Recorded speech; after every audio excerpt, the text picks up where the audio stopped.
Hey guys, welcome back to the channel. New angle, different angle shoot for the shoot, and that's because I've got a new stand which I've kept right next to my desk, and we'll see how it goes. I bought this elongated stand for my camera, or I should say for my secondary phone, so that I can use it for different purposes, different types of videos. Hopefully, fingers crossed, things go well. I do have another channel, by the way. I think I uploaded my just a quick update about this particular stand and a test video. I uploaded, I think, to my secondary channel, with my main channel, which is actually food reviews and unboxing and certain things like that. This one, of course, is dedicated mainly to, as you can see, movies and television, music, that kind of stuff. So we're here to discuss about Star Trek Picard Season 3, Episode number 2, which is called Disengage. And good twist towards the end, but we all saw it. I saw it coming a mile away. I think most Star Trek fans, most TNG Star Trek fans, or I should say Star Trek TNG fans, anybody knew anything about Picard, Beverly Crusher, the TNG universe or the TNG series. I think the moment that we heard that there is a new character, nobody knew who is going to be first, right? He just says an unknown character at the beginning. What's his name here, the actor, by the way? Ed Spielers, I think that's how you pronounce it. By the way, I don't really know anything about this actor. I think he is in a couple of TV shows which are popular, but I've never seen them, so therefore I have no clue about this guy.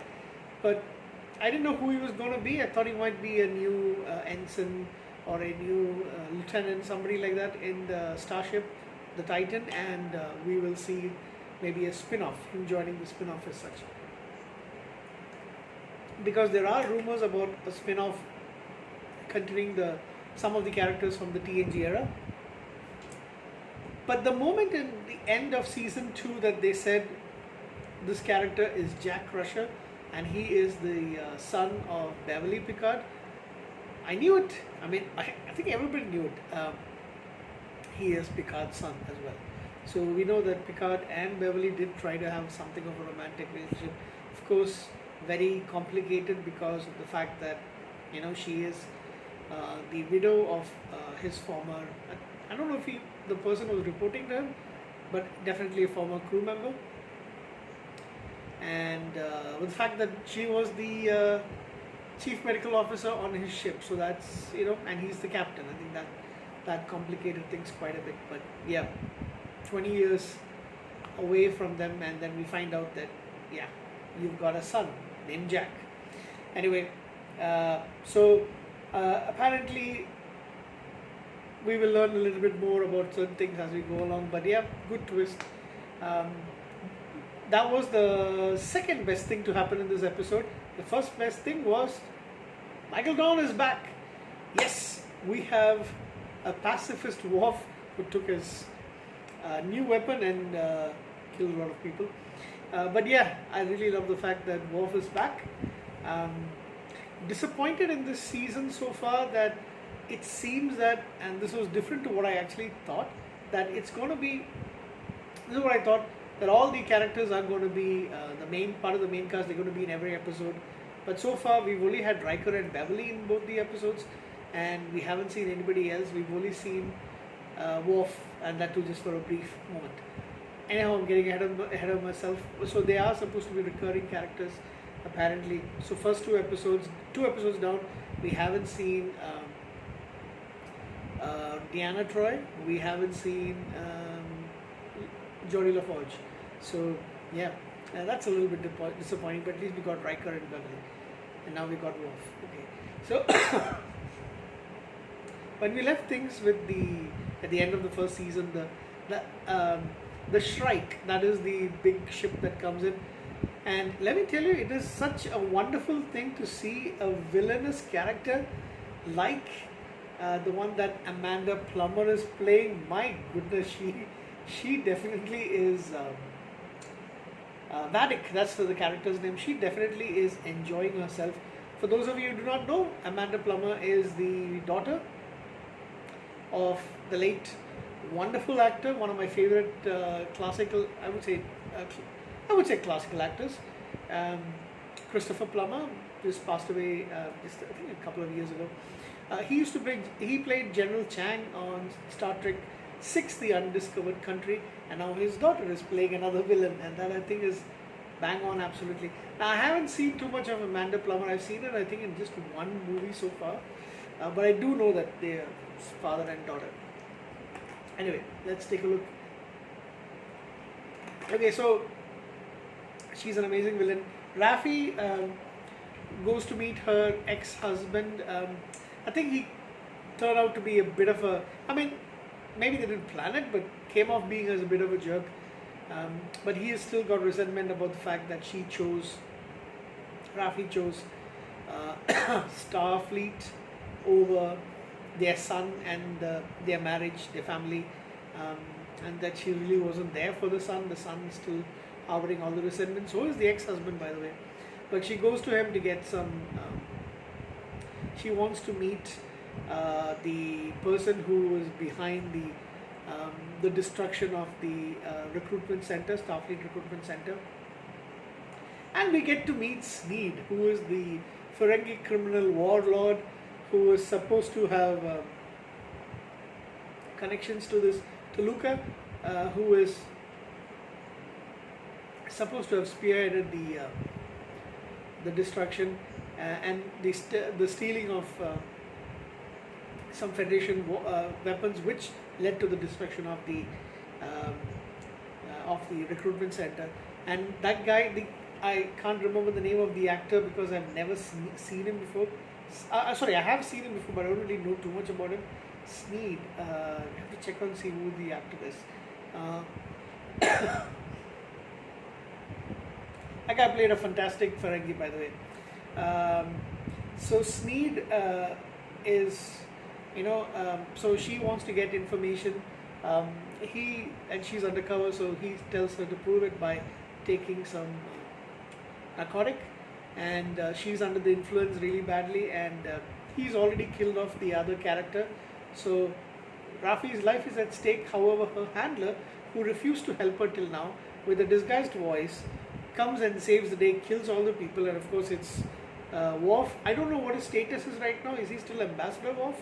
Is he back to being in Starfleet? Not sure, but he is definitely a handler. We will definitely find out a little bit more. I wish I could find the name of the actor who plays Sneed. Let me see. Sneed. I can't find Sneed, right? S-E-E-N-E-D. Sorry, N-S-N-E-E-D. No. So that was fantastic, to be honest. By the way, I still don't like Raffi. I will be honest. She's my least favorite character in the series. One of my least favorite characters in Star Trek, to be honest. I don't like her acting. I don't like the character either. But anyway, she's rescued by Worf with mostly completely grey hair. Fantastic. I really miss Worf. So while the Shrike is bearing down on the, she gives Vadic gives an ultimatum to Picard, Riker, and to Captain Shaw, who's really upset. He has to go and save them because he can't have two legends get destroyed on his watch. They didn't come to that particular area of space on the Titan. So even though he's really upset with 7 of 9 or Annika Hansen, I'm going to call her 7 of 9, and he rebukes her, she still manages to capture that little bit of sense and tell him, you don't want to be the captain who actually did not rescue them.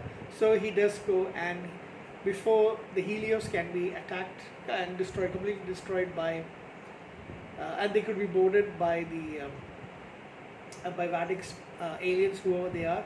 And I don't know if Vadic is supposed to be a human, but anyway, we'll discuss that later. They rescue Riker, Admiral Picard, and Jack Crusher. And then in a show of big strength, to show how much her ship is, completely dominant over the Starfleet vessel, she slingshots the Helios against the hull um, of the Titan A. Superbly done. I mean, I wasn't expecting that. Tractor beam onto the ship, and then swing it around and then smash it in. That was amazing to see, to be honest. Movie level amazingness, or amazeball, as some people want to call it, in a television show. And they really are at their wits' end, because they are outmatched and outgunned by the tougher, much bigger and much more advanced vessel. So Captain Shaw says, what does she want? She wants Jack Crusher. Apparently he is a smuggler, known for giving, and he's got multiple,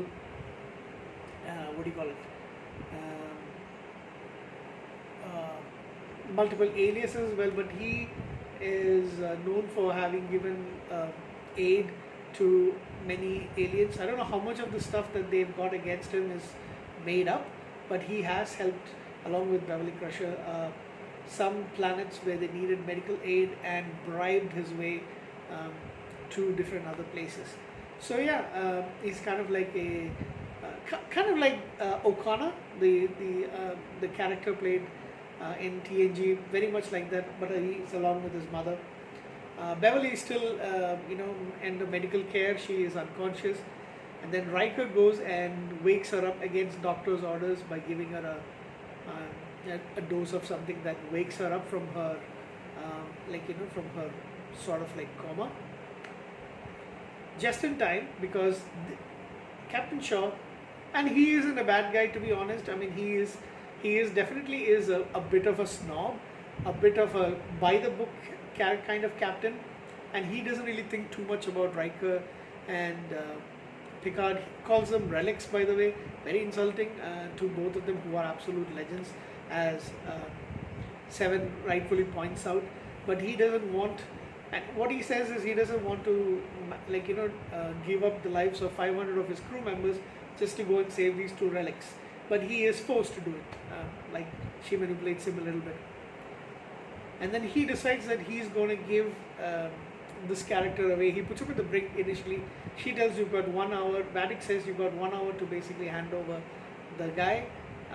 And Shaw is basically leaning towards doing it. So Picard asks for time to try and get some information out of Jack. Vadic is, hell-bent on getting the guy, and she says she will let them go. Who knows? She might not even keep a promise. But then Shaw is at loggerheads with Riker and Picard, especially with Picard. And towards the end, when we see Riker bringing Beverly in, this is an amazingly beautiful moment of people who know each other really well. And I want to mention something else about Riker. Beverly just looks at Picard with a knowing look, and he understands. He sees her expression, he understands, he closes his eyes and tells, before they're going to give up Jack to Vadic, he says, belay that order. Admiral take trumps over him, even if he's a retired admiral. And when Shaw says, why are you doing that? He said, because he is my son.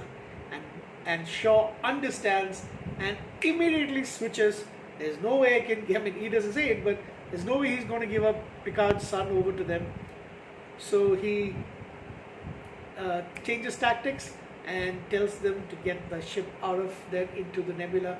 I think it's a nebula over there, to try and hide their way away from Vadic and her tremendously powerful the Shrike ship.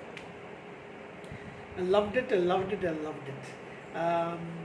Like I said, the only thing that is really missing is two characters who are supposed to be part of this. We haven't seen, we haven't seen Lore yet. We haven't seen.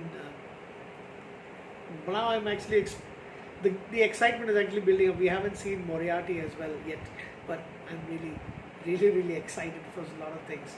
So yeah, Picard has got a son.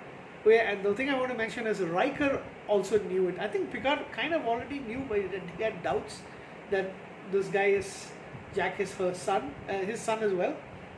But Riker just looks at him and says, uh, you know, are you telling me that you don't see it? Like, he knows it's Picard's son, but he doesn't want to say it out loud. He wants Picard to come to the conclusion, and he pushes him towards that. Like, do you not see it? And he knows this is the crew that have been together for a long time.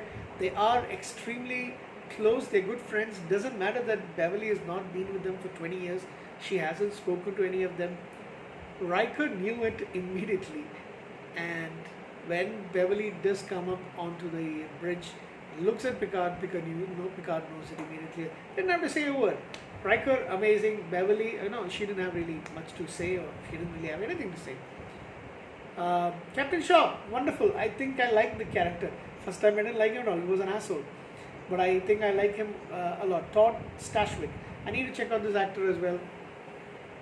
I think, what's his name? Ed Spielers was also pretty good. He does come out to be as a good person because he wants to give himself up, by the way. Jerry Ryan, of course, amazing.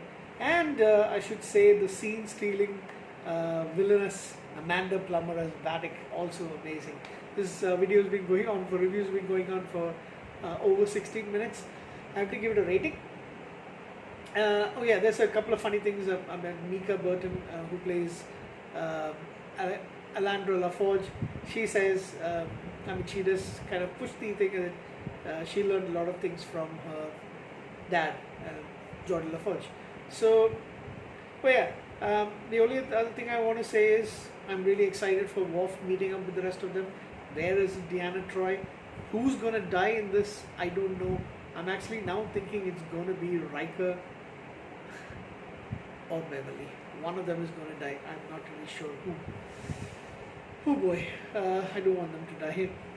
Anyway, that's it for now. I'll give this 17 minutes. I'll give this episode a 8.5. Yeah, I'm giving it a 9 out of 10. Thank you. Bye.